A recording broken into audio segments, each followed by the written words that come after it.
Пане Зянине, коли ви перейшли в велику політику?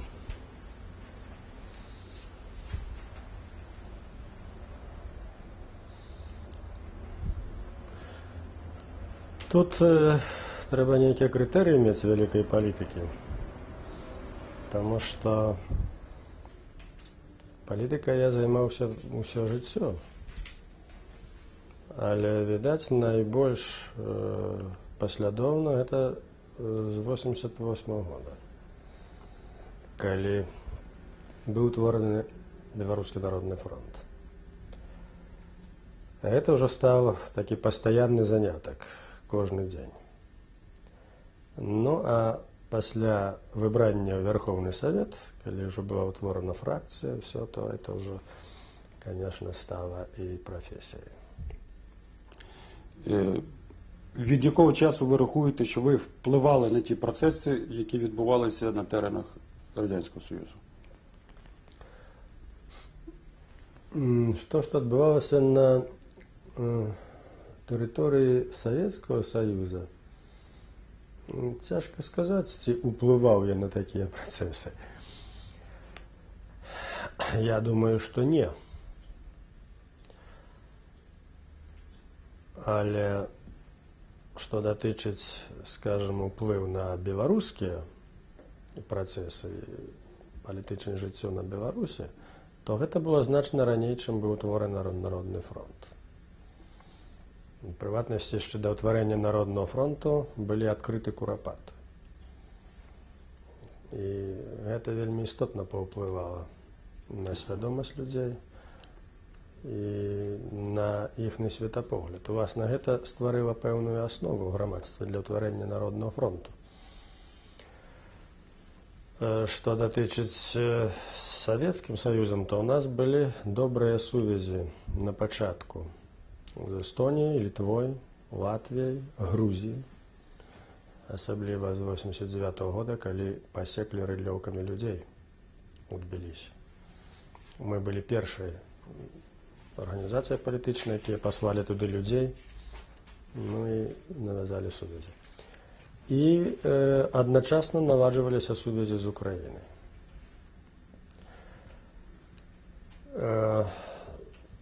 Памятаю, што на пачатку, гэта дзесьці быў ужо 89 год,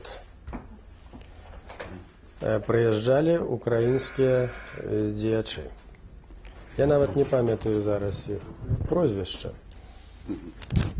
бо фронт утварыўся ў 88 годзе, восенню. І ўжо зімой у нас былі кантакты з прадстаўнікамі з Украіны. Што я заўважыў, я не памятаю, ці быў тады на Украіне якая арганізацыя ў 88 годзе, але прыязджалі. Подібна організація була до білоруського мартирологу, це український меморіал. Так, так. І очевидно, від того часу ви вже... Былі ўжо пазней трошечки, тому што мы трошечки апераджалі тады Украіну і па ўтварэнні фронта, і па нейкім, так сказаць, пад'ёму нейкі час. І я сачыў за праектамі народнага руху, ось, памятаю, там і Драч выступаў, і все те пісьменнікі украінскія. Ну, практыка паказвае, што гэты этап трэба прайсці, але палітыкай павінны займацца палітыкі, ўсё ж такі пісьменнікі і пісьменнікі. Ну, они сваю справу ўсюды в пэўнай ступені зрабілі. Так вот, я памятаю, што былі ўжо першыя кантакты, і асабліва запомніліся кантакты, калі мы арганізоўвалі чарнобыльскія мерапрыемствы. У 89 годзе быў чарнобыльскі шлях, у верасні мы рабілі, потым чарнобыльскі трыбунал рабілі, і ўжо былі такія кантакты з украінскімі дзеячамі. Тады я памятаю у 90-м годзе і такого чоловіка, як Головатий, ну, вядомая фігура. А на якому моменті ви перетнулися ваші шляхи? З Головатым мы сутыкнуліся на моменце ў 90-м годзе, калі абмяркоўвалі БЧС, Балтыйска-Чарнаморскую содружнасць. Это значыць координацию политичных дзеянняў Украіны, Літвы, Латвіі, Эстоніі, Беларусі. А Польшчы тады яшчэ пытання не стаяла. Это цяпер ужо расшырылася это ўсё. І вот тады у 90-м, это ўжо ў 90-м годзе у красавіку была першая канферэнцыя. І прысутнічалі якраз усе гэтыя краіны. У 89-м быў трыбунал чарнобыльскі, прысутнічалі ад Малдовы, ад Украіны не памятаю, хто прысутнічаў. Не памятаю. Вот. І вось тады ад Украіны, я добра памятаю, Галаваты прысутнічаў Богдан Тэрнапільскі. Зараз я не ведаю. Він тоді був керівник міжнародного відділу секретаріату Народного руху України. Так, от тады абмяркоўвалі пытанне аб магчымасці каардынацыі палітычнай. І потым, трошачкі пазней, ужо у тым жа 90-м годзе, але восенню, была другая канферэнцыя, таксама ў Мінску. Тады ад Украіны быў Левка Лук'яненка, вот, была Оксана... Лариса Скорик. Лариса Скорик. І от забыў яшчэ быў прадстаўнік. Забыў. Очевидно, Михайло Горень. Не Михайло Горень. На П. Паровський. Микола Паровський. Це заступник був Михайла Гореня. Так, був Микола Паровський. Гореня не було. Вот. І вже так контакти всталявалися. На першому етапі, десь от 88 год, початок 89-го, я заўважаў, што людзі, якія прыязджалі з Украіны, я нават не ведаю іх прозвішчаў, но цяжка было з імі гаварыць, таму што яны былі вельмі прывязаны да перабудовы, да перестройкі, да каардынацыі з Масквой. І яны яшчэ не гаварылі пра незалежнасць. Мы ўжо гаварылі пра незалежнасць, а яны яшчэ, вот, калі аб Чарнобылі гаварыць, так што гэта разам з Масквой рабіць, што гэта чарнобыльскі шлях разам з маскоўскімі дысідэнтамі, все такое. Яны вот яшчэ не адчувалі таго, што шляхі ўжо разышліся. А потым прыйшло другое пакаленне украінцаў, вот, рух, і гэтых людзей ўжо не памятаю. Я нават не памятаю, яны неяк зышлі. І ўжо другое пакаленне, яно ўжо гаварыла другой мовай, другая хваля.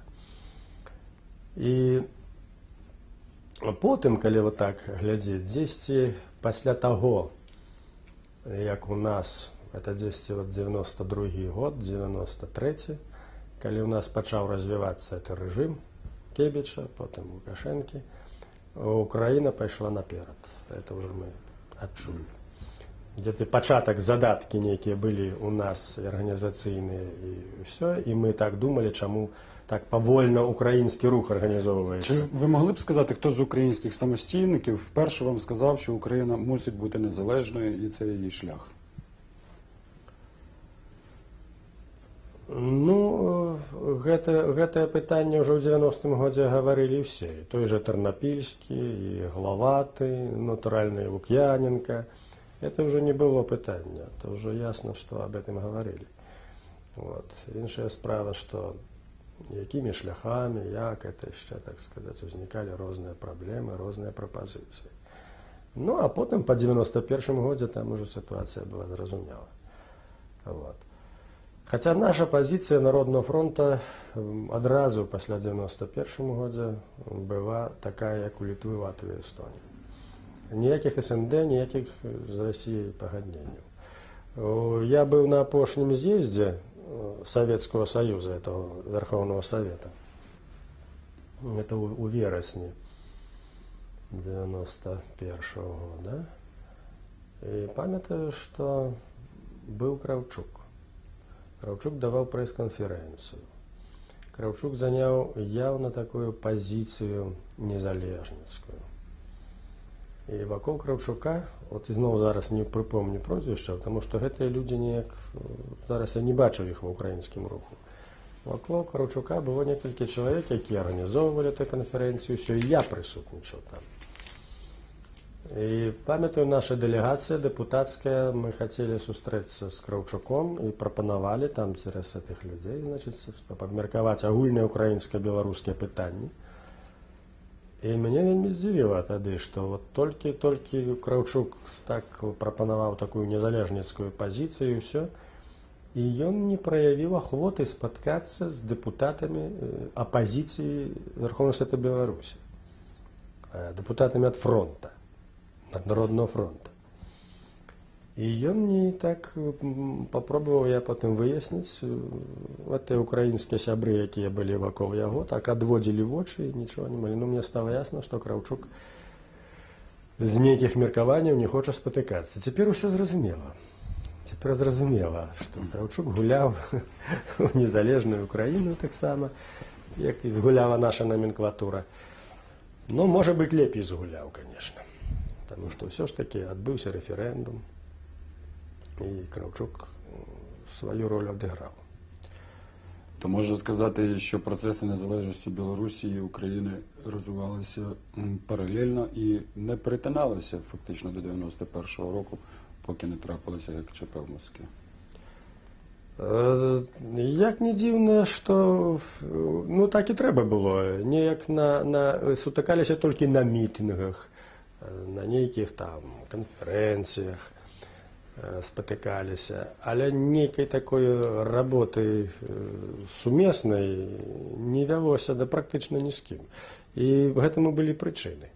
Таму што яшчэ было неясна, як жа весці эту работу. Это яшчэ было неясна. Это я так аналізаваў, думаю, чаму так атрымлівалася.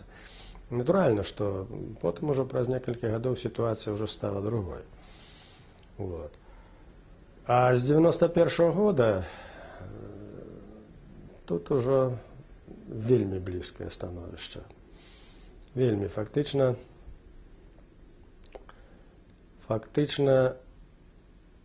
калі б, скажем, у беларускай номенклатуры было б большая схільнасць да такого нацыянал-камунізму, скажем, як была там у Краўчука, ўсё, то былі б нейкія кантакты больш сціслыя. Але беларуская номенклатура, яна зыходзіла з беларускай кампартыі, якая была антынародная, антынацыянальная. Это унікальная кампартыя. Блізкая украінская была да гэтай сітуацыі. Але ўсё ж такі на Украіне была іншая сітуацыя, таму што існавала заходняя Украіна, якая не была пад Расіяй, не была пад бальшавікамі. У нас таксама існуе заходняя Беларусь, яна была пад бальшавікамі. Яна была толькі 20 гадоў. І таксама яна ж не была свабоднай. Там жа праводзілася таксама палітыка вельмі складаная з боку Польшчы. Таму вот калі б на Украіне не было б заходняй Украіны, вот не было б гэтай крыніцы ідэй і людзей, і кадраў, то, конечно, становішча было б значна цяжэйшае. Вот. Дык вот, яно было значна лепшае, чым у нас, таму што ўсё ж такі разумення нацыянальнага адзінства сярод украінскай номенклатуры, яно было большае, па нашых ацэнках, па нашых беларускіх ацэнках. Вот. Пры ўсей роднасці номенклатуры. І таму у нас шлях апынуўся такі, што номенклатура беларуская у 91-м годзе пасля правалу путча ў Маскве настолькі перапалохалася Ельцына і адказнасці, што яна падняла рукі ўгару і здалася нам. Нас было 30 чалавек, іх было 340 чалавек. І яны прынялі ўсе нашы ўмовы ў парламенце і забаранілі самі сябе. Чаму? Таму што ім хацелася ўцячы ў суверэнітэт, каб пакінуць за сабой уладу. А да гэтага яны былі супраць суверэнітэту, Беларусі, гаварыць не слухалі, не хацелі нічога.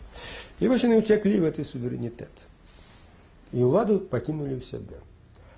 І то, што рабіў Народны фронт, там нейкі перыяд 91-92, то яно так і гэтыя заваёвы і засталіся. Номенклатура, калі яна апомнілася праз нейкі час, яна пачала прадаўжаць сваю ранейшую палітыку, таму што яна зразумела, што Народны фронт пагражае яе ўладзе. А змагацца з народным фронтам на Беларусі ў адзіночку ім было страшнавата. Іх проста не хапала на гэта сілы. І прыклад яскравы рэферэндум 92-го года, калі мы сабралі 500 000 подпісаў аб новых выбарах. І по закону все, павінен быў быць рэферэндум. Яны проста пайшлі на тое, што растапталі канстытуцыю і ліквідавалі ўсё. І тут якраз па ліквідацыі рэферэндума Кебіч зрабіў рэзкі паварот у бок Масквы. Рэзкі адмовіліся ад рэформ, павярнуліся ў бок Масквы, і вынікам Лукашенка і гэты рэжым. От калі вельмі коротка. У той жа час, калі б, скажем, номенклатура беларуская была б хаця б на ўзроўню свядомасці Краўчука, хаця б на гэта. 91-го року. Так, яны павінны былі шукаць кантакты з Літвой і з Украінай. Яны павінны былі б шукаць, разумеючы, што трэба будзе рабіць нейкую адзіную палітыку, каб уцалець. Таму што ясна, што Расія будзе праводзіць палітыку дамініравання Расіі. І ў эканоміцы, і ў фінансавай сферы, што яны рабілі, Гайдар рабіў усе. Вот тут на ўзроўні афіцыйным не адбылося, як ні дзіўна, кантакту ні паміж беларускай номенклатурай і украінскай номенклатурай. Вот. Яно тут абсолютно яны йшли. Ну, врешті-решт, як не відбулося такого контакту між Білоруським народним фронтом і Народним рухом України, якщо проводити знову ж таки паралелі про шлях Білорусі і ні з ким не відбулося. Чому не відбулося в 90-91 році? Ви були на другому з'їзді Народного руху України. Народний рух України прибрав тоді слово «за перебудову» і визначив два завдання – заборону Компартії, тобто відміну статті Конституції СССР, і курс на незалежність про вихід із СССР. Ну, все правильно. Тое, што зрабіў і Беларускі народны фронт. І на гэтым сувязі і заканчиваліся. Ездзілі адзін аднаго на з'езды, выступалі, выражалі падтрымку, і на гэтым усё. Ні рух не меў улады на Украіне, ні Беларускі народны фронт не меў улады на Украіне. Вот. Таму вот на ўзроўні такіх вот маральнай падтрымкі і салідарнасці, разумення, на гэтым узроўні і ішлі сувязі. Ні Беларускі народны фронт, ні Украінскі народны фронт ніхто не падтрымліваў за мяжы. Не было такой падтрымкі. Может быть, вы атрымалі падтрымку ад сваей эміграцыі. Скажем, у вас эміграцыя больш багатая і больш магутная. Вот. І таму ў гэтай сітуацыі то, што вот адбылося, яно інакш не было умоў, не было асноў, каб якія маглі быць супрацоўніцтвы іншыя. Якія? Вот то, што жыццё ставіла, тое супрацоўніцтва яно і адбывалася. Цяпер сітуацыя другая пастаўлена, але цяпер, скажем, на Ўкраіне іншая сітуацыя ў народнага руху. Народны рух мае пэўнае дачыненне зараз да ўлады. Мае пэўнае, хай сабе невялікі, як мы мелі там. Вот. У нас антынацыянальны прафашысцкі рэжым, праімперскі, створаны, які пагражае і Ўкраіне, і Беларусі. Значит, зараз стварыліся умовы якраз большага ўзаемадзеяння паміж Беларускім народным фронтам і Украінай. І мы гэта ўжо назіраем. І мы гэта назіраем, што сапраўды гэтыя моманты пачынаюць праяўляцца, але зноў жа на ўзроўні апазіцыі. От тоді, в 90-му році, Комуністична партія Радянського Союзу, яка керувала цим всім процесом, вона що, сама призвела до того, що республіки стали незалежними і рухнула імперія, Совєтський Союз? Як от зробити, коли воно почалося? Що врешті-решт і Білорусь, і Україна в 91-му році стали незалежними? Гэта пачалося пасля таго, калі пачалося паскарэнне эканамічнага краху Савецкага Саюза. Савецкі Саюз прайграў Рэйгану, прайгралі зорныя войны, яны не вытрымалі этой гонкі, якую ім прапанавалі.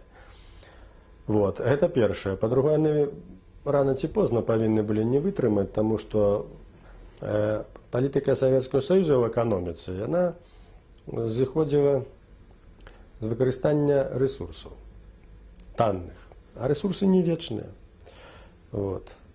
Таму пытанне аб абнаўленні там тэхналогій, пытанне аб творчасці, значит, працы, аб гэтым не ставіліся, і сістэма не магла паставіць, таму што сістэма сама па сабе, яна была настолькі неэканамічнай і кансерватыўнай, што яна не магла нейкія новыя сілы эканамічныя падняць наверх. Яны нават не маглі зрабіць рэжым эканоміі.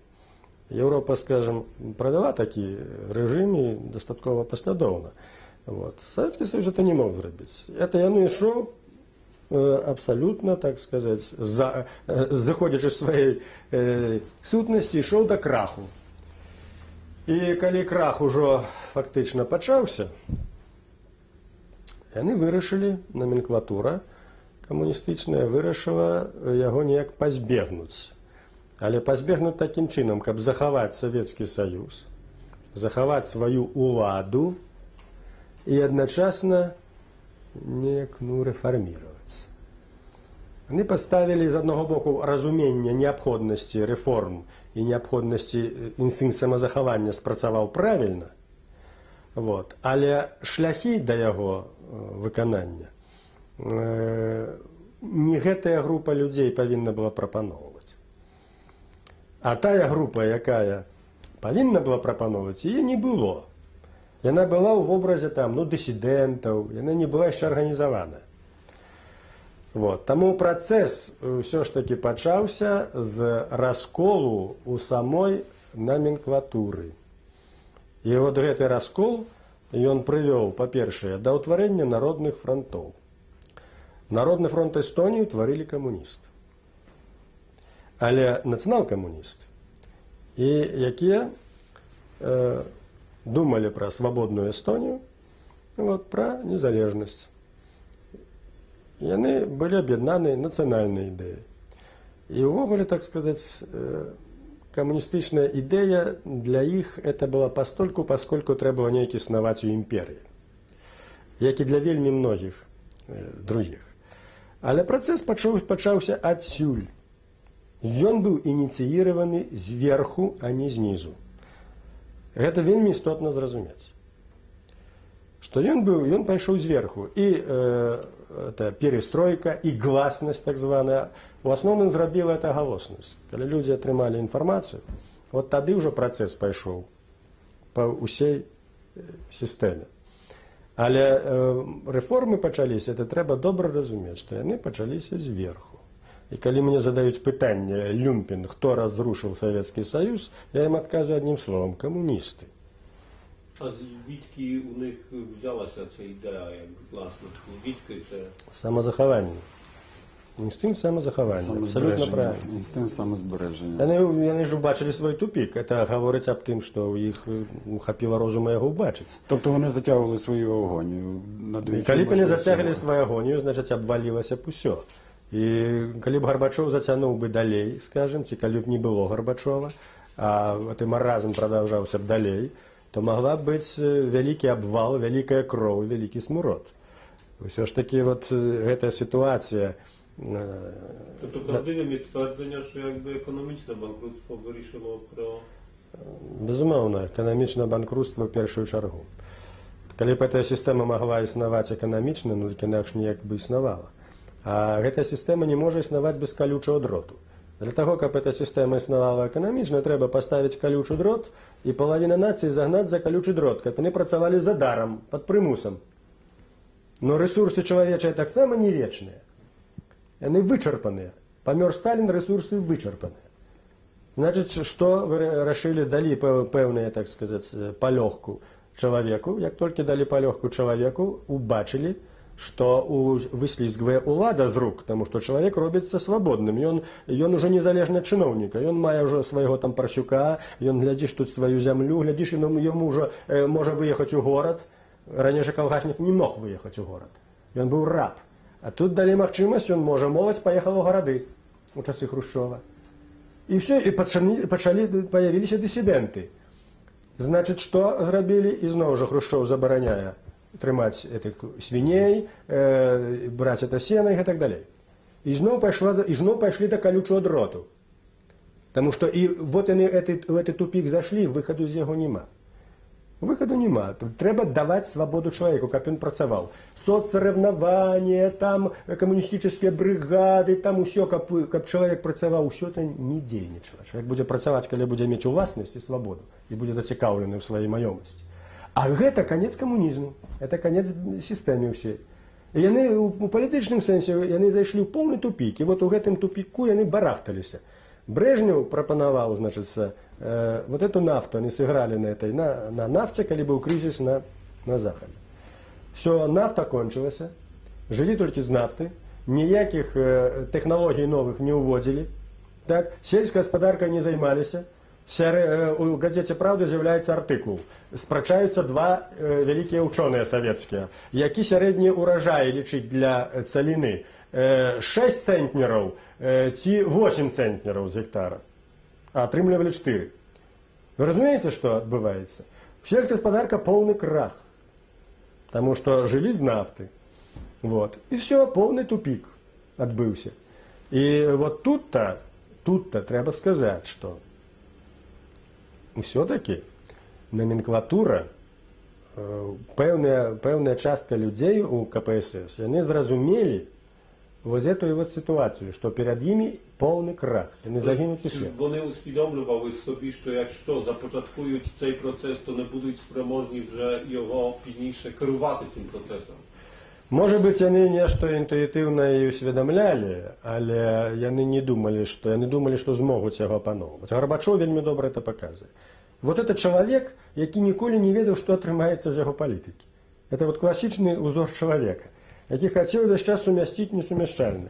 І імперію, і КПСС, і ринкову економіку, і свободу, значить, країнам, і Совєтський Союз, усе. Він повністю заблитався.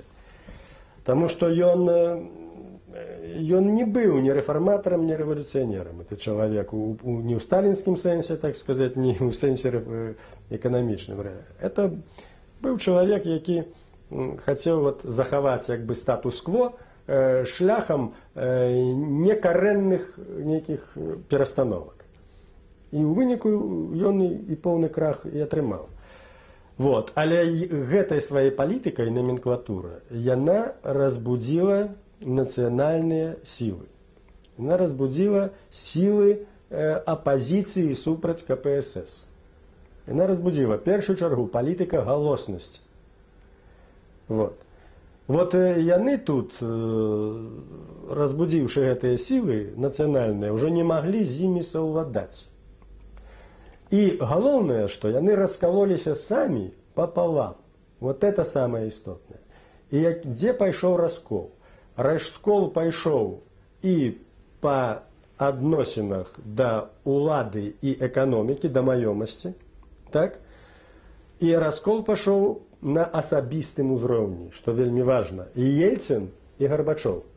Это вельмі істотна, што і з аднаго боку, і з другого появіліся лідары, якія сканцэнтравалі з аднаго і з другого боку пэўныя, так сказаць, катэгорыі людзей, пэўную катэгорыю поглядаў на уладу, эканоміку і будучыню. Но это была одна и та номенклатура. Это была КПСС. У Советском Союзе не было руху там демократа и знизу борьбы с КПСС. Это все робила КПСС, она раскололась. Она шукала выходы. И вот Горбачов, как представник больше такого традиционного, консервативного крыла, который захотел заховать и уладу, и идеологию коммунистичную, и все только, так сказать, трошки напомадить ее, дать там голосность, дать видимость там свободы республикам, вот. І не даючи приватної уласності, але, так сказати, на нейких чисто таких, госразліках і так далі, нейкі там элементарныя такія напамажанні некае зрабіць, ён пацярпеў паражэнне. Таму што Ельцин пайшоў далей. І это група камуністаў, якая стаяла за Ельцином. Яны былі прагматыкамі. І яны думалі так. Галоўнае улада. Так? І вот каб захаваць гэтую, захаваўшы уладу, яны захаваюць уласнасць, захаваюць маёмасць. І яны на гэта пашлі. На гэта радыкальны крок. Што яны зрабілі? З пункту гледжання палітыкі і ўвогуле стратэгіі гэтыя людзі дзейнічалі вельмі грамотна. Я б сказаў бы, што яны проста у межах вот тых задач, якія паставілі, дзейнічалі таленавіта. І таму яны выйгралі. І я раскажу тэхналогію этого дзеяння. Камуністычная бюракратыя, якая валодала уладай, яна адначасна валодала і ўсей маёмасцю. Якім чынам? Ведаеце, што прыватная ўласнасць бюракратыі – это дзяржава, это власць, улада. Но яны валодалі маёмасцю усёй. Якім чынам? Калектыўна. Кожны з іх там Чарненка, там Чарнамырдзін, там Власаў, там усе, яны не мелі сваёй маёмасці. Но кожны з іх этой маёмасцю валодаў цераз розныя льготы, цераз прывілеі, цераз уваходжанне номенклатуру і карыстання усімі бясплатна медыцынскімі магазинамі, курортамі, машинамі, поездкамі за граніцу. Это ўсё абяспечвала власць. Это ўсё яны мелі.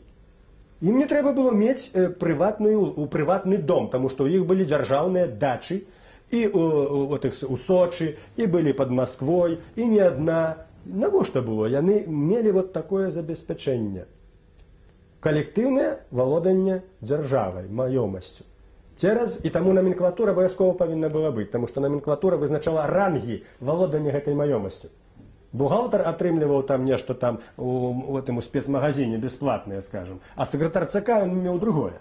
Но яны ішлі ў розных плоскасцях. І з этой плоскасці ніхто не выходзіў, што была номенклатура. Ну і зайшлі, значыць, іх не выкідалі на памойку. Яны мог толькі перамясціцца на верхнюю ці на ніжнюю плоскасць. Вот такое было валоданне маёмасцю. Потым, калі, глядзіце, калі пачалася барацьба з номенклатурай, калі ўжо былі дэмакратычныя рухі, калі ўжо сказалі там давай КПСС і гэтак далей, вы заўважце, што яны супраціўляліся вельмі вяла. Яны не былі актыўнымі, яны былі паралізаванымі, яны былі псіхічна прыгнечаны. Чаму так адбывалася? Чаму? Таму што усе валодалі, но это не іхнае было. Яны валодалі калектыўна гэтай дзяржавай, гэтымі дачамі. Но яму не трэба было аддзіраць ад сэрца.